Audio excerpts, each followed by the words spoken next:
안녕하세요. 대단한 부동산 꼰대들의 이상수 이꼰대입니다. 우리 시청자분들이 최근에 집값을 보고 내년 부동산을 좀 전망해 보시는 데 있어서 상당히 헷갈리실 거라는 생각이 들어요. 왜냐하면 여러 매체들이 반반이에요. 한쪽에서는 집값이 상승세가 이어질 것이다. 한쪽에서는 아니다. 이제 하락의 신호가 나오고 있다. 라는 얘기를 동시에 듣다 보니까 많이 좀 혼동스러우실 수 있다라고 판단이 되는데, 오늘 그래서 이 두 가지의 이 관점에서 제가 좀 판단을 해보고, 이게 어떤 얘기를 우리가 조금 더 귀 기울여서 보는 게 내년 집값을 전망하는데 좀 더 합리적이고 좀 현실적인지, 그 부분에 대해서 우리 시청자분들하고 한번 내년 집값 전망 해보도록 하겠습니다. 자, 지금 바로 시작할게요. 자, 현재 시장 내에서 앞으로 집값이 이제 좀 하락할 이런 분위기가 감지가 되는 건 뭘 보고 판단을 했냐 하면, 올해 4월달부터 10월달까지의 거래량 추이를 보고서 판단을 했거든요. 거래량이 8월달까지만 하더라도 평균 매 달마다 4,000건씩 거래가 이루어진 반면에, 지금 9월달, 10월달 넘어오게 되면서 이 추세가 하락세가 지금 나오고 있죠. 4,000건이었던 게 지금 뭐 2,400건, 그 다음에 10월달 들어서는 거의 356건, 현재 18일까지의 이런 집계가 된 내용들을 보고서 이제 판단을 한다란 말이죠. 그러면 과연 현재 이 추세가 계속적으로 집값은 상승세에 이어오고 있는데, 이 상승세가 이런 거래량이 감소를 하게 되면서 과연 매매가까지 끌어내릴까라고 판단을 한다면, 저는 지금 이 한두 달 사이에 매매량이 줄어든 부분에 대한 걸 가지고서 판단하기에는 굉장히 이르고 오판일 가능성도 굉장히 높다라고 판단을 하는데, 제가 그렇게 보는 근거는 이렇습니다. 볼게요. 조금 더 긴 시간을 두고서 우리가 좀 지켜봐야 될 필요가 있는 게 뭐냐면, 작년 6월달부터 올해 3월까지의 그럼 거래량 추이를 한번 보도록 할게요. 작년 6월달까지만 하더라도 지금 이 거래량 보세요. 아파트 거래량이 15,000건입니다. 15,000건인데 그 다음 달 7월, 8월, 9월달까지 해서 이 기간 동안에 평균적으로 보면 거래량이 굉장히 급감을 해버리죠. 5분의 1로 거래량이 확 줄어듭니다. 그런데 이렇게 줄어들고 살짝 반등을 했다가 다시 한 4,000대 정도, 평균 4,000대 정도의 거래량으로 이제 줄어들게 된 거예요. 15,000이었다가 4,000대로 거래량이 이렇게 줄어들었는데, 이 추세가 지속이 됐다 하더라도 했었지만 결국 집값은 이 추세에 맞춰서 집값이, 매매값이 결국 하락했느냐라고를 보면, 우리 시청자분 집값이 하락했습니까? 작년 6월 이후부터 현재까지 오면서 집값이 떨어졌습니까? 그렇지 않았단 말이죠. 그래서 지금 당장에 한두 달 거래량이 감소된 이것만을 보고서 판단하는 거는 저는 이르다라고 판단되고, 이렇게 집값이 작년 6월 이후부터 급감하게 된 데는 그만의 이유가 분명히 있었다는 얘기죠. 가장 중요한 이유가 있었는데, 그거는 저는 이거라고 생각을 합니다. 작년 6월 이후부터 이 거래량이 급감을 하게 된 가장 큰 이유는 세금 문제입니다. 이 세금 중에서도 그 당시에 취득세라든지 양도세나 종합부동산 세율 자체를 높여버렸거든요. 그런데 그 중에서도 가장 중요한 부분이 양도소득세예요. 양도소득세는 세율 자체도 굉장히 큰데다가 양도소득세가 실거래 가격에 기준을 해서 거기서 남는 양도 차익에 대한 부분을 세금을 내다 보니까 세금이 어마무시한 겁니다. 그래서 그 당시 이후부터 거래될 수 있는 것들은 1주택자들의 비과세에 해당되는 물건들은 거래가 될 수 있었지만,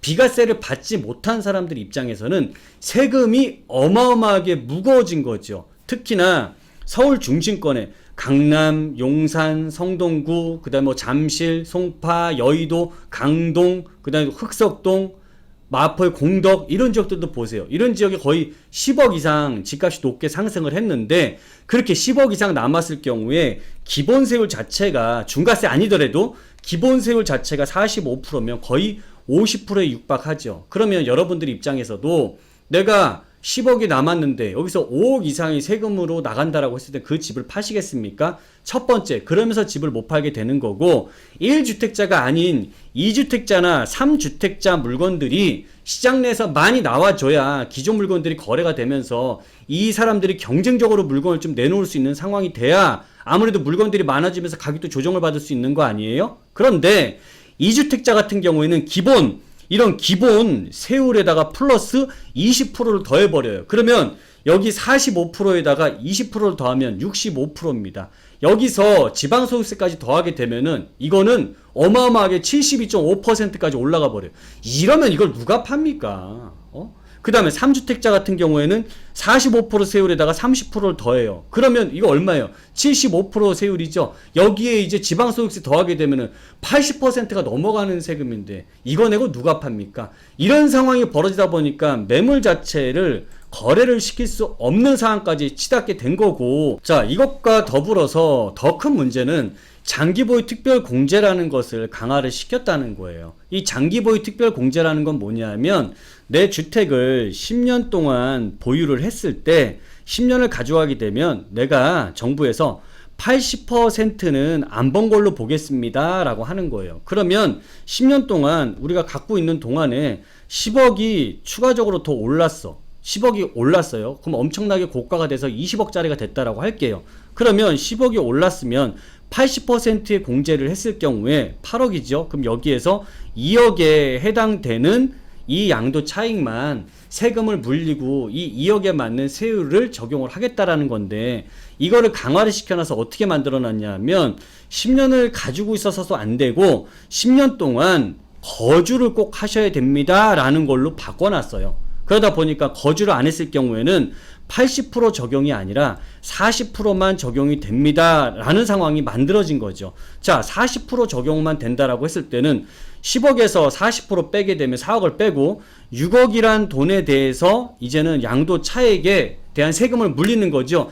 2억에 낼 때 나갈 세금과 6억에 낼 때 나갈 세금은 완전히 또 차이가 엄청나게 크게 나다 보니까 내가 이 금액을 맞춰서 세금을 낼 수가 없는 거죠. 그러다 보니까 시장 내에서는 더 매물이 안 나오는 상황이 심해졌는데, 특히 심한 가격대의 부동산들이 있어요.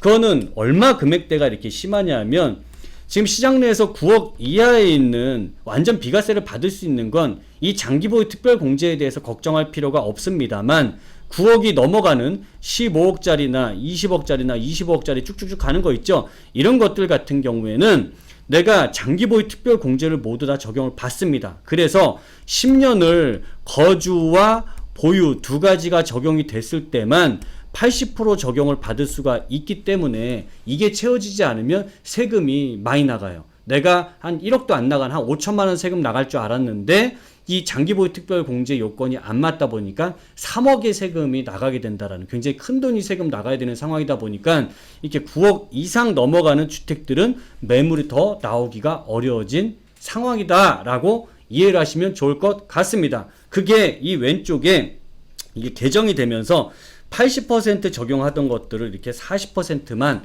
거주와 보유 40대 40으로 나눠 놓은 게 가장 큰 역할을 하고 있어서, 양도소득세를 완화한다라는 개념은 양도소득세의 중중가를 푸는 부분도 있겠지만 이것과 더불어서 장기보유 특별공제 이 두 가지가 완화가 돼야지만 어쨌든 시장 내, 서울 내 시장에서도 이런 매물들 공급이 원활해질 수 있다라고 판단이 됩니다. 근데 지금 이 정도까지 완벽하게 두 가지를 다 풀기에는 여러 여건들이 발목을 잡고 있어요. 정치적인 문제도 같이 포함이 되어 있다 보니까 쉽사리 풀리기는 어렵다라고 판단이 됩니다. 분명히 이런 정책적으로 봤을 때는 이런 과세 부분을 굉장히 좀 강하게 만들어 놨고, 여기에 따라서 뭐 대출이란 부분에 대한 규제도 들어왔고, 이러다 보니까 분명히 거래량 자체는 감소를 했습니다만 시장 내에서 이 거래량 자체를 감소했던 이런 강한 규제만큼 아까 양도세라든지 이런 부분 때문에 더 물량 자체 공급이 안 되고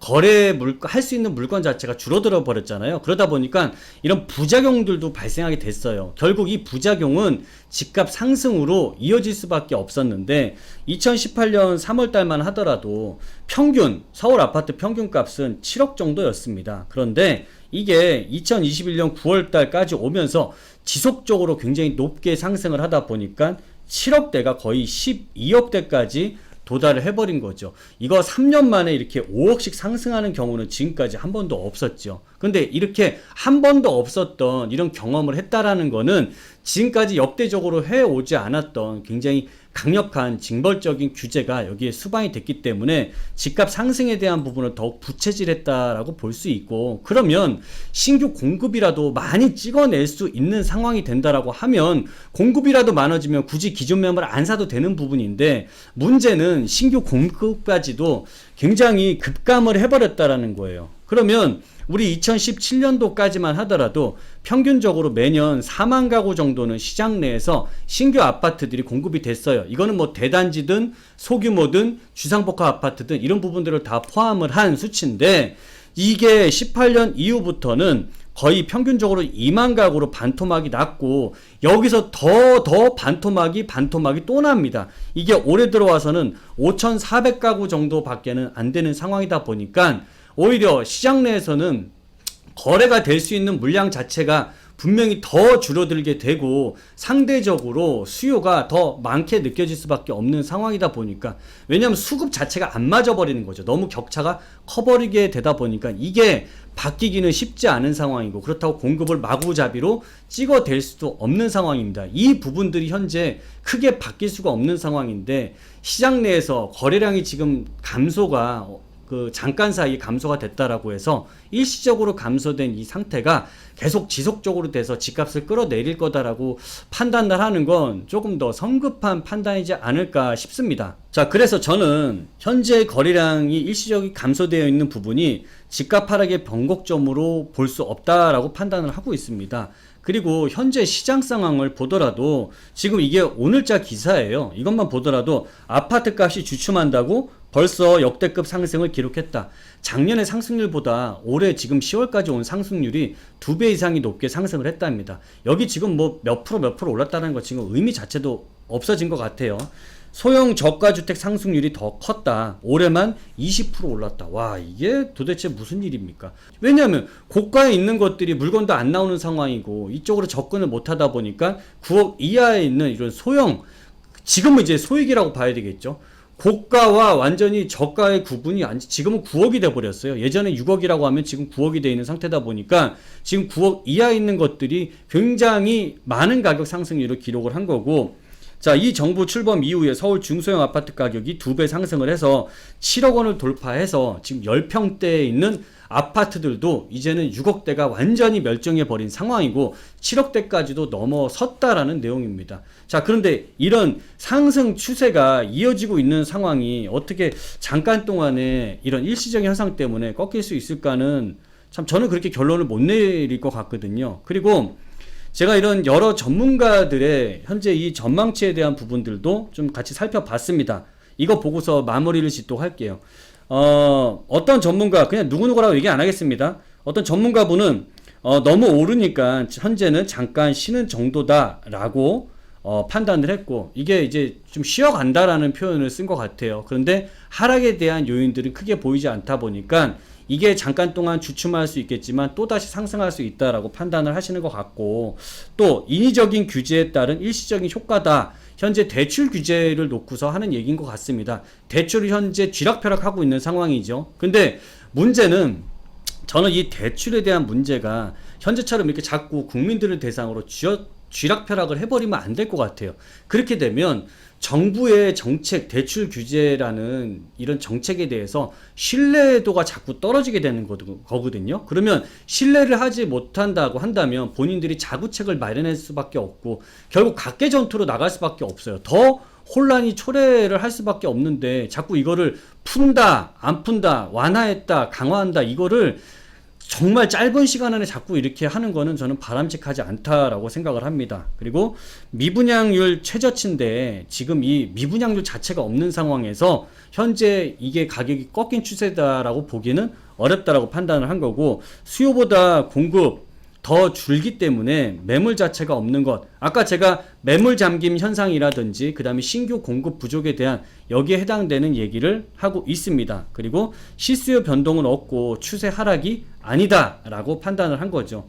그 다음에 이제 물건이 없어서 상승세 계속 이어갈 것이다 라고 전망을 하고, 수요는 여전하고 내년까지 상승세는 지속할 것이다 라고 전망하시는 분들도 계시네요. 여기 7분들 같은 경우에는 제가 보니까 전체적으로 지금 일시적인 현상이고 이 추세는 지금까지 이어온 상승세 추세는 지속적일 것이다 라고 판단하는 것 같습니다. 이게 더 많이 오른다 적게 오른다를 떠나서 이 추세가 바뀌지 않을 것이다 라고 예상을 하는 거고, 다른 분들은 좀 반대 의견을 가지신 분들은 변곡점이 임박했다, 상승폭이 둔화될 것, 그 다음에 변곡점 이미 연초부터 시작을 했다라고 보시는 분들도 있고, 내년부터는 침체기에 정체기에 이제 들어서게 된다, 2, 3년 후에 하락장이 나온다라고 판단하시는 분도 계십니다. 어쨌든 이 10명의 전문가들을 봤을 때는 하락에 대한 변곡점이라고 보시는 분들은 한 3분인 것 같고, 그 외에 7분들은 지금 추세가 이어갈 것이다 라고 보고 계시는 것 같아요. 저 역시도 이 7명 속에 여기에 저보다 더 이제 다들 유명하시고 훌륭하신 분인데 저도 여기에 한 표를 넣도록 하겠습니다. 자, 우리 시청자분들이 우리가 여러 가지를 지금 보고서 내년 집값 전망을 한번 해봤는데 어떻게 좀 도움이 많이 되셨습니까? 우리 시청자분들 내 집 마련을 하시거나 지금 내가 어떤 갈아타기라든지 이런 계획을 세우셨다면 이런 부분들을 좀 잘 참고하십사 해서 오늘 영상을 제가 준비해 봤습니다. 오늘 내용이 시청자분들께 도움이 되셨다면 구독, 좋아요, 알람 설정 꽝꽝꽝 해 주십시오. 요즘 구독이 잘 안 나옵니다. 좀 도와주십시오. 자, 지금까지 시청해주신 여러분 감사합니다. 저 물러가도록 하겠습니다.